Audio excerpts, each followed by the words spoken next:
أعوذ بالله من الشيطان الرجيم بسم الله الرحمن الرحيم رب اشرح لي صدري ويسر لي أمري واحلل عقدة من لساني يفقهوا قولي بسم الله الصلاة والسلام على رسول الله وعلى آله وأصحابه أجمعين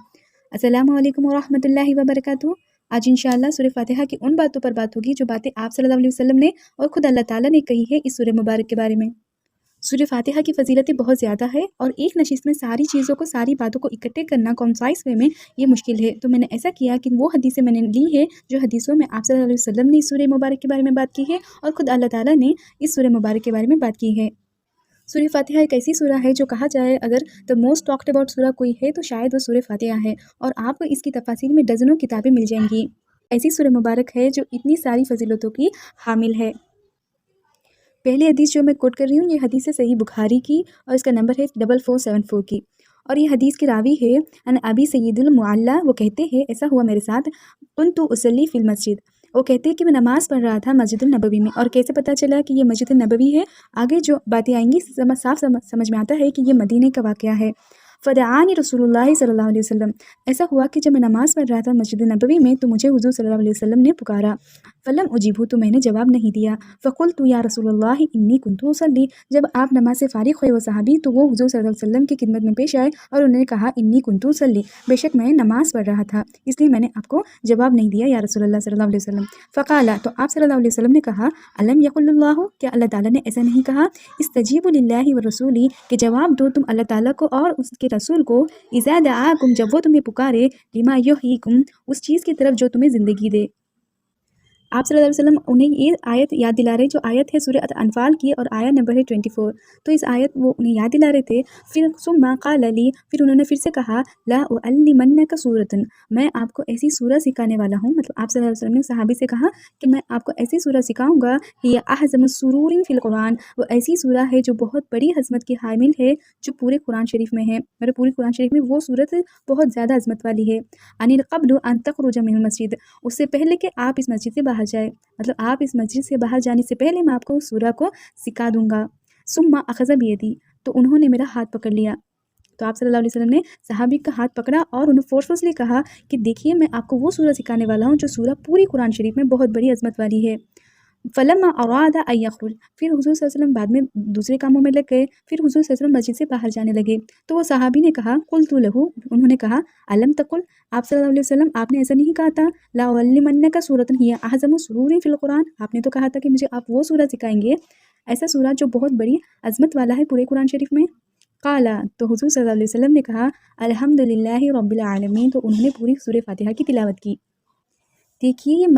مسجد نبوی کی بات ہو رہی، کیوں کیسے پتہ چلا کہ یہ مدینہ ہے؟ سورۃ انفال کی جو آیا اللہ تعالیٰ کے رسول صلی اللہ علیہ وسلم نے کوٹ کیا وہ آیا تو سورہ انفال کی ہے، اور سورہ انفال مدینے کا مدنی سورہ ہے، اس کا مطلب یہ ہوا کہ یہ واقعہ مدینے میں پیش آیا تھا، اور آپ صلی اللہ علیہ وسلم اس صحابی کو روکے رکھا انہوں نے، اور آپ صلی اللہ علیہ وسلم نے کہا کہ یہ جو بہت بڑی عظمت والی سورہ ہے وہ سورہ فاتحہ ہے۔ اب آپ سوچئے کہ وہ نماز پڑھ رہے تھے، مطلب وہ سورہ فاتحہ کو اچھی طرح سے جانتے تھے، سورہ فاتحہ کے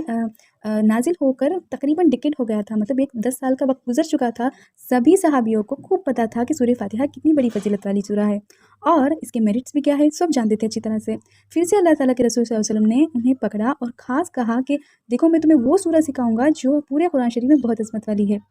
پھر سے وہی سورہ انہوں نے کوٹ کر دکھائی، مطلب اس کا مطلب کیا ہے، حضور صلی اللہ علیہ وسلم ایک چیز کی طرف ریفر کر رہے ہیں، مطلب کیا کہ ہم سمجھتے ہیں کہ سورہ فاتحہ کو ہم اچھی طرح سے جانتے ہیں، پر ایسا بالکل بھی نہیں ہے۔ سورہ فاتحہ کی جو فضیلت ہے، جو ویلیو ہے نا، وہ ہر بار ریفریش ہونی چاہیے، رینیو ہونی چاہیے، ہر بار آپ اس کی سورہ کی طرف بار بار متوجہ ہو، بار بار اس کے بارے میں جانیں، بار بار اس کی ویلیو کو آپ سمجھیں۔ پھر آگے حضور صلی اللہ علیہ وسلم نے کہا ہی سبع المثانی، اور یہ ایسا ہے جو سبع مطلب 7 مثانی، مطلب بہت زیادہ تعریف کے لائق، یہ ایسی 7 بہت زیادہ تعریف کے حامل یہ آیتیں ہیں، مطلب یہ 7 آیتیں جو سورہ فاتحہ کی بہت ہی ہائیلی پریزڈ، ہائیلی ریسائڈڈ، موسٹلی ریسائڈڈ سورہ ہے، اور اس کی تعریف بہت بڑی ہے۔ مثانی کا لٹرل میننگ آپ کو ہائیلی پریزڈ میں جائے گا، بہت زیادہ تعریف کی حامل کوئی سورہ ہے تو وہ شاید سورہ فاتحہ ہے۔ اور یہاں دیکھیے آپ، اور حضور صلی اللہ علیہ وسلم نے کہا والقرآن العظیم، اور یہ قرآن شریف ہے الذی اوتیتہ، جو مجھے عطا کی گئی ہے، اور یہ جو ہے یہ آیت بھی ہے، یہ اللہ تعالیٰ کی باتیں ہیں جو حضور صلی اللہ علیہ وسلم ریپیٹ کر رہے ہیں۔ یہ کون سی آیت ہے؟ یہ سورہ ہجر کی آیت ہے، جہاں اللہ تعالیٰ کہتے ہیں کہ وَلَقَدْ آتَيْنَاكَ سَبْعًا مَثَانِيَ وَالْقُرْآنَ الْعَظِيمَ، وہاں اللہ تعالیٰ کہتے ہیں کہ بے شک ہم نے آپ کو عطا کی یا رسول اللہ صلی اللہ علیہ وسلم یہ جو 7 بہت زیادہ پریز والی، بہت زیادہ عظمت والی یہ 7 آیتیں ہم نے آپ کو عطا کی، اور قرآن شریف بھی عطا کی۔ مطلب اللہ تعالیٰ نے قرآن شریف میں سورہ فاتحہ کو الگ کر دیا اور سارے قرآن شریف کو الگ کر دیا، مطلب 2 حصوں میں اللہ تعالیٰ نے بانٹ دیا۔ میں نے آپ کو یہ جو 7 آیتیں یہ بہت عظمت والی آیتیں، یہ بھی آپ کو عطا کی، اور قرآن شریف بھی میں نے آپ کو عطا کیا ہے۔ اور جو ورڈ اللہ تعالیٰ نے یوز کیا ہے مسانی، اس کا کچھ اور مطلب بھی ہے، صرف تعریف، صرف پریز نہیں ہے اس کا مطلب جو لٹرل میننگ ہے مسانی، وہ ورڈ آتا ہے اسنا سے، اور اسنا ورڈ آتا ہے اسنین سے۔ اسنین مطلب پیر، مطلب 2 جوڑا، مطلب اس کا مطلب پیر میں بھی جائے گا، اس کا مطلب یہ وہ 7 جوڑے دار ایسی عظمت والی سورہ ہے جس میں جوڑے ہیں، چیزیں آیتیں اس سورہ مبارک میں جڑی ہوئی ہے۔ وہ کس طرح انشاءاللہ ہم اگلی نشست میں دیکھیں گے۔ ہم کوئی بھی قرآن شریف کو نماز میں بنا سورہ فاتحہ کے نہیں پڑھیں گے، شاید آپ کو پوری سورہ بقرہ ہی کیوں نہ پڑھنی ہو، آپ کو پہلے سورہ فاتحہ پڑھنا ہے، پھر آپ سورہ بقرہ سٹارٹ کریں گے۔ ایسا ہو نہیں سکتا کہ آپ قرآن شریف کو سورہ فاتحہ کے بغیر نماز میں پڑھ لیے، ایسا نہیں ہو سکتا۔ مطلب یہ جو سورہ فاتحہ ہے وہ کسی کے ساتھ مطلب کوئی بھی قرآن کا حصہ ہو، آپ کے لیے انٹروڈکشن سورہ فاتحہ ہے۔ آپ سورہ فاتحہ کو کا لینس لگائیں گے اور سارے قرآن شریف کو دیکھیں گے۔ سورہ فاتحہ کی نظر میں نہ رکھ کے آپ قرآن شریف نہیں پڑھ سکتے۔ جیسے کوئی شخص غصے میں ہے اور وہ پڑھ رہا ہے تو غصے میں پڑھے گا، کوئی ڈر رہا ہے اور پڑھ رہا ہے تو سمجھے وہ ڈر کر پڑھے گا۔ اسی طرح آپ کو سورہ فاتحہ پڑھنا ہی ہے، آپ کو سورہ فاتحہ اپنے دماغ میں رکھنی ہے، پھر آپ کو اس نظر سے پوری قرآن شریف کو دیکھنا ہے۔ دوسری حدیث ہے سنن نسائی کی، حدیث نمبر ہے 913، اور یہ حدیث کے راوی ہے ابن عباس رضی اللہ تعالیٰ عنہ۔ وہ کہتے ہیں خالہ بینہما رسول اللہ صلی اللہ علیہ وسلم وعندہ جبریل علیہ السلام، اور حضور صلی اللہ علیہ وسلم بیٹھے ہوئے تھے اور ان کے پاس بیٹھے تھے جبریل علیہ السلام۔ اس سمیع نخیط فوقہا رفعہ جبریل علیہ السلام، تو ایسا ہوا کہ انہیں ایک آواز آئی آسمان سے، اور وہ انہوں نے اپنا سر اٹھایا، بصرہ الی السماء، اور انہوں نے دیکھا آسمان کی طرف، فقال، اور انہوں نے کہا، جبریل علیہ السلام نے کہا، قال باب قد فتح من السماء، ایک دروازہ آسمان کا کھلا ہے، ما فتح قط، اور ایسا ہے کہ اس سے پہلے کبھی بھی وہ دروازہ نہیں کھلا۔ قال فنزل منہ ملک، اور وہاں سے نازل ہوا ایک فرشتہ، اور ایسا ہے کہ یہ فرشتہ بھی پہلے کبھی نازل نہیں ہوا۔ اور یہ کون کہہ رہے ہیں؟ جبریل علیہ السلام کہہ رہے ہیں، اور انہوں نے کہا فَأَتَى نبی صلی اللہ علیہ وسلم، اور وہ فرشتہ نازل ہوا، اور فرشتے نے کہا، فقال، آپ صلی اللہ علیہ وسلم سے اس فرشتے نے کہا کہ آپ کو بشارت ہو 2 نوروں کی، اوتیتہما لم یؤتہما نبی، ایسا ہے کہ یہ ایسے 2 نور ہے جس کی بشارت آپ کو میں دے رہا ہوں اللہ تعالیٰ کی طرف سے، ایسے گلیڈ ٹائیڈنگس ہے جو آپ سے پہلے کبھی کسی نبی کو نہیں دی گئی۔ قبلک فاتحۃ الکتاب، وہ ایسے 2 نور ہے، پہلا نور ہے فاتحۃ الکتاب، مطلب اوپننگ آف دا کتاب، مطلب سورہ فاتحہ، و خواتیم سورۃ البقرہ، اور سورہ بقرہ کے آخری 2 آیات، لما تقرأ، جو آپ اس سے جو بھی پڑھیں گے، حرفن، کوئی بھی حرف، منہما الا اوتیتہ، وہ آپ کو دی جائے گی۔ اور یہ حضور صلی اللہ علیہ وسلم کی طرف ریفر ہے، اور ساری امت کے لیے بھی ریفر ہے کہ جو بھی سورہ فاتحہ میں سے ایک لفظ بھی پڑھے گا، جو بھی اس میں مانگے گا اللہ تعالیٰ سے، وہ دیا جائے گا۔ کیا مانگتے ہیں ہم سورہ فاتحہ میں؟ اہدنا الصراط المستقیم، یا اللہ ہمیں ہدایت دے سیدھے راہ کی۔ اگر آپ سچے دل سے صحیح معنی سے سورہ فاتحہ کو پڑھیں گے تو ضرور آپ کو ہدایت دی جائے گی۔ اور صرف یہ خوشخبری دینے کے لیے ایک فرشتہ نازل ہوا ہے آسمان سے، اس دروازے سے جو دروازہ اس وقت سے پہلے کبھی نہیں کھلا، اور وہاں سے اللہ تعالیٰ بھیج رہا ہے اس فرشتے کو یہ بات کہنے کے لیے کہ جو بھی اس سورہ فاتحہ کا لفظ پڑھے گا وہ انہیں عطا کیا جائے گا۔ اور تیسری حدیث ہے صحیح بخاری کی حدیث ہے 007، اور اس حدیث کے راوی ہے ان ابی سعید الخدری رضی اللہ تعالیٰ عنہ، تو وہ کہتے ہیں قال کنا فی المیسر لنا فنزلہ فجاءت جاریہ، تو ہم ایک فوج کا سفر کر رہے تھے، قبیلے کے پاس ہمارا ٹھہرا ہوا، فقالت، تو وہاں ایک لڑکی آئی، مطلب ایک باندھی آئی، اور اس نے کہا ان سعید الحی سلیم وإنا نفرنا غیب، ایسا ہوا ہے کہ ہمارے بزرگ جو ہمارا سردار ہے، وہ سردار کو نا کسی سانپ نے یا بچھو نے ڈس لیا ہے اور زہر چڑھ چکا ہے، ان نفرنا غیب، ایسا ہے کہ ہمارے کوئی قبیلے کے مرد موجود نہیں ہیں۔ فہل منکم راق، تو اس باندی نے پوچھا کہ تم میں سے کوئی راق ہے؟ راق مطلب کوئی جھاڑ پھونک کرنے والا یا ایسا شخص جو ہیلنگ جانتا ہو، کیا تم میں سے ایسا کوئی ہے؟ تو اس نے پوچھا، تو فقال معہ رجل، تو ہم میں سے ایک شخص کھڑا ہو گیا، مطلب ایک صحابی کھڑے ہو گئے، انہوں نے کہا، وہ ان کے ساتھ چلے گئے، ما كنا نعبده رقیۃ فرخا، تو اس نے پتہ نہیں ایسا کیا کیا کہ وہ سردار صحتیاب ہو گیا، اور فبرا فاہ امرہ بثلاثین شاؤں وشفاء لبنا، تو ایسا ہوا کہ وہ جیسے شفا حاصل ہو گئی اسے تو وہ قبیلے والے خوش ہو گئے، اور اس صحابی کو وہ 30 بکریاں بھی دیا انہوں نے، اور توفتاً بہت زیادہ دودھ بھی دیا انہوں نے۔ فلما رجع قلنا له، تو جیسے ہی وہ صحابی واپس آئے تو ہم نے پوچھا، اکنت تحسن رقیۃ او کنت ترقی، کیا ایسا ہے کہ تم کوئی رقیہ یا جھاڑ پھونک جانتے ہو، کوئی علاج بھی جانتے ہو جس سے تم نے سردار کو ٹھیک کر دیا؟ قال، تو صحابی نے کہا، لا ما رقیت الا بام الکتاب، میں نے کچھ نہیں کیا لیکن میں نے ام الکتاب، مطلب کتاب کی ماں جو سورہ فاتحہ ہے، میں نے بس اس کی تلاوت کی اور دم کر دیا۔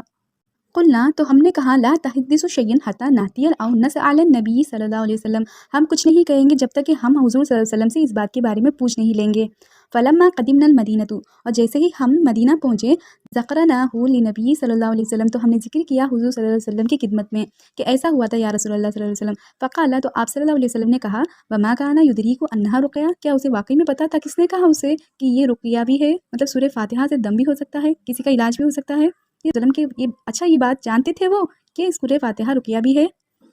اقسموا بسہم، مطلب حضور صلی اللہ علیہ وسلم نے کہا کہ جو بھی تحفے ملے ہیں انہیں، یہ وہ خود نہیں رکھ سکتے، انہیں بانٹ دو۔ تو سمجھ میں یہ آیا اس حدیث شریف سے کہ سورہ فاتحہ جو ہے یہ روحانی علاج نہیں ہے، جسمانی علاج بھی اس سورہ مبارک سے ممکن ہے۔ یہ جو چوتھی حدیث ہے یہ صحیح مسلم کی حدیث ہے اور حدیث نمبر 395، اور اس کے راوی ہے ابی ہریرہ رضی اللہ تعالیٰ عنہ۔ ابی ہریرہ رضی اللہ تعالیٰ عنہ روایت کرتے ہیں ان نبی صلی اللہ علیہ وسلم، میں نے سنا حضور صلی اللہ علیہ وسلم سے، قال، انہوں نے کہا من صلی صلاۃ یقرأ فیہا بأم القرآن یا خداج، اور تو حضور صلی اللہ علیہ وسلم نے کہا کہ جو بھی نماز میں ام الکتاب کی تلاوت نہیں کرتا، مطلب سورہ فاتحہ نہیں پڑھتا، تو اس کی نماز جو ہے وہ ضائع ہو جائے گی۔ ثلاثاً غیر تمام، اور اس بات کو حضور صلی اللہ علیہ وسلم نے 3 بار کہا، مطلب سورہ فاتحہ کے بغیر آپ کی نماز گننے میں نہیں آئے گی، آپ کی نماز پوری نہیں ہوگی۔ فقیل لأبی ہریرہ، تو ابو ہریرہ رضی اللہ تعالیٰ عنہ نے کہا انا نقول وراء امام، ہم تو نہیں پڑھتے، ہم تو نماز امام کے پیچھے پڑھتے ہیں نا، تو امام تلاوت کرتے سورہ فاتحہ، ہم تو تلاوت نہیں کرتے۔ فقال، تو حضور صلی اللہ علیہ وسلم نے کہا اقرأوا بها فی نفسک، تو ایسا کرو کہ تم سورہ فاتحہ کو اپنے دل میں پڑھا کرو۔ تو ابو ہریرہ رضی اللہ تعالیٰ عنہ نے کہا انی سمیعت رسول اللہ صلی اللہ علیہ وسلم، میں نے سنا حضور صلی اللہ علیہ وسلم سے، یقول، انہوں نے کہا قال اللہ تعالیٰ، اللہ تعالیٰ کہتے ہیں، خود اللہ تعالیٰ کہتے ہیں جو ماسٹر آف دا یونیورس ہے وہ کہتے ہیں قسمت صلاۃ بینی و بین عبدی نصفین، تو میں نے میرے اور اپنے بندے کے درمیان نماز کو 2 حصوں میں بانٹ دیا ہے۔ لعبادی ما سأل فإذا خال عبد، اور جب بھی میرا بندہ کہتا ہے الحمدللہ رب العالمین، ساری تعریفیں، ساری شکر گزاری اسی اللہ کے لیے ہے جو سارے جہانوں کا مالک ہے، سارے جہانوں کا رب ہے، تو اللہ تعالیٰ اس کے جواب میں کہتے ہیں قال اللہ تعالیٰ حمیدنی عبدی، میرے بندے نے میری حمد بیان کی، میری تعریف بیان کی، میری شکر گزاری کی۔ ہم تو 2 مطلب میں جائے گا، ایک تو تعریف میں جائے گا، دوسری شکر گزاری میں جائے گا۔ تو اللہ تعالیٰ کہتے ہیں کہ میرے بندے نے میری حمد کی۔ فإذا قال، اور جب بھی بندہ کہتا ہے الرحمن الرحیم، ساری نہایت رحم کرنے والا، ہمیشہ مہربان رب ہے میرا، قال اللہ تعالیٰ، تو اللہ تعالیٰ کہتے ہیں اس کے جواب میں اثنا علیہ عبدی، تو میرے بندے نے میری ثنا بیان کی۔ یہاں جو ورڈ ہے نا اسنا، یہ ورڈ جب مسانی کی طرف جاتا ہے، مطلب ثنا اس کا روٹ ورڈ ہوگا، اور اس کا مطلب کیا ہے، میں نے کہا تھا جوڑے میں جائے گا، نسبت میں جائے گا، تو یہاں اللہ تعالیٰ کہتے کہ میرے بندے نے میری ثنا بیان کی، اور یہ بھی مطلب میں جائے گا کہ میرے بندے نے میری نسبت رحمت کے ساتھ جوڑ دی۔ فائزہ قالا، اور جب بھی بندہ کہتا ہے مالکی یوم الدین، قالا، تو اللہ تعالیٰ کہتے ہیں مجیدنی عبدی، میرے بندے نے میری بزرگی بیان کی، مطلب اس نے ڈکلیئر کیا میری گلوری کو، میری میجسٹی کو۔ جب میری بزرگی بیان ہو چکی ہے، اس کا مطلب کیا ہے، وقال مرتن فوضا الی عبدی، مطلب میرے بندے نے اپنی ساری مصیبتیں، ساری افیئرس میرے سپرد کر دیے۔ فائزہ قالا، اور جب بھی بندہ کہتا ہے ایاک نعبد و ایاک نستعین، تو میں نے ہم سب تیری ہی عبادت کرتے ہیں اور تجھی سے مدد چاہتے ہیں، اور اس کے جواب میں اللہ تعالیٰ کہتے ہیں ھذا بینی و بین عبدی، اور یہ معاملہ میرے اور میرے بندے کے درمیان ہے، اور ایسا ہے کہ ولی عبادی ما سأل، کہ جو میرا بندہ مانگے گا اسے دیا جائے گا۔ اور جب بھی بندہ کہتا ہے اہدنا الصراط المستقیم صراط الذین انعمت علیہم غیر المغضوب علیہم ولا الضالین، ہدایت دے اللہ ہمیں اس راستے کی جس راستے پر کے لوگوں پر تو نے انعام کیا ہے، اور ایسا نہیں، ان لوگوں کا راستہ نہیں جس پر تیرا غضب ہوا ہے، یا وہ ایسے لوگوں کا راستہ جو ضالین ہیں، جو گمراہ ہو چکے ہیں۔ اور اس کے جواب میں اللہ تعالیٰ کہتے ہیں ھذا لعبادی لعبدی، یہ معاملہ میرے اور میرے بندے کے درمیان ہے، ما سأل، اور جو بھی وہ مانگے گا اسے عطا کیا جائے گا۔ ایسا نہیں ہے کہ پوری سورہ فاتحہ کی تلاوت بندے نے کر لی پھر اللہ تعالیٰ نے جواب دیا، ایسا بھی نہیں ہے۔ ہر بار ہر کوئی سورہ فاتحہ جب پڑھتا ہے نماز میں، ہر ایک کو اللہ تعالیٰ ہر آیت کے بعد جواب دیتا ہے، اور جواب میں اتنا کہتا ہے، اتنی ساری باتیں کہتا ہے اللہ تعالیٰ، اور کہتا ہے کہ یہ معاملہ میرے اور میرے بندے کے درمیان کا ہے، اور اسے جو مانگے گا اسے عطا کیا جائے گا۔ اب سوچئے کہ سورہ فاتحہ کو ہم بے خیالی میں نماز میں کتنی بار زور سے اور کتنی بار آسانی سے پڑھ جاتے ہیں، اور ہمیں خیال بھی نہیں ہوتا کہ ہم ہر بار اپنے رب کے ساتھ ڈائریکٹ باتیں کر رہے ہیں، اور سوچئے یہ کتنا غلط ہوگا کہ جب اللہ تعالیٰ ہمیں جواب دے رہا ہے اور ہمارا خیال کہیں اور ہی ہے، اور ہم دھیان ہی نہیں دے رہے کہ ہماری زبان سے کون سی باتیں نکل رہی ہے۔ اور اس حدیث شریف میں اللہ تعالیٰ نے کہا کہ میں نے میرے اور میرے بندے کے درمیان صلاح کو، سورہ فاتحہ کو یا نماز کو 2 حصوں میں بانٹ دیا ہے۔ اب آپ دیکھیے سورہ فاتحہ کی طرف کی پہلی آیت الحمدللہ رب العالمین، دوسری آیت ہے الرحمن الرحیم، تیسری آیت ہے مالک یوم الدین، اور 3 آیتیں ریفر کرتی ہے اللہ تعالیٰ کی تعریف کو، اللہ تعالیٰ کی طرف ریفر کرتی ہے، مطلب 3 آیتیں اللہ تعالیٰ کی ہے۔ جو بیچ والی آیت ہے ایاک نعبد و ایاک نستعین، اس میں دیکھیے اللہ تعالیٰ سے ہم کہتے ہیں کہ ہم تیری ہی عبادت کرتے ہیں، تجھ ہی سے مدد چاہتے ہیں، مطلب اس میں اللہ تعالیٰ بھی آ گئے اور ہم بھی آ گئے، مطلب پہلے 3 آیتیں اللہ تعالیٰ کے لیے تھی، بیچ والی آیت ہے ہمارے لیے اللہ تعالیٰ کے لیے، اور باقی آیتیں آپ دیکھیے اہدنا الصراط المستقیم صراط الذین انعمت علیہم غیر المغضوب علیہم ولا الضالین، باقی کے آیتوں میں ہم آئیں گے۔ پھر سے ہم مانگتے ہیں اللہ تعالیٰ سے کہ ہمیں اس راستے کی ہدایت دے اللہ جس پر تو نے انعام کیا ہے، ان لوگوں کا راستہ نہیں جو مغضوب ہو گئے یا ضالین ہو گئے، ان لوگوں کی راہ نہیں اللہ، ان لوگوں کی راہ جس پر تو نے انعام کیا ہے۔ اب پیچھے سے ہم پھر سے آ گئے، پہلی 3 آیتیں تھی اللہ تعالیٰ کی، بیچ والی آیت تھی کس کے لیے؟ ہمارے لیے اور اللہ تعالیٰ کے لیے، اور باقی پیچھے والی لاسٹ 3 آیتیں ہیں ہمارے لیے۔ اس طرح اللہ تعالیٰ نے سورہ فاتحہ کو 2 حصوں میں بانٹ دیا ہے، اور بھی بہت سی چیزیں ہیں جو سورہ فاتحہ میں ہم انشاءاللہ ایکسپلور کریں گے جیسے ہی ہم ڈبکی لگائیں گے سورہ فاتحہ میں انشاءاللہ تعالیٰ۔ بارک اللہ لی و لکم فی القرآن العظیم و نفعنی ایاکم بالآیات و ذکر الحکیم۔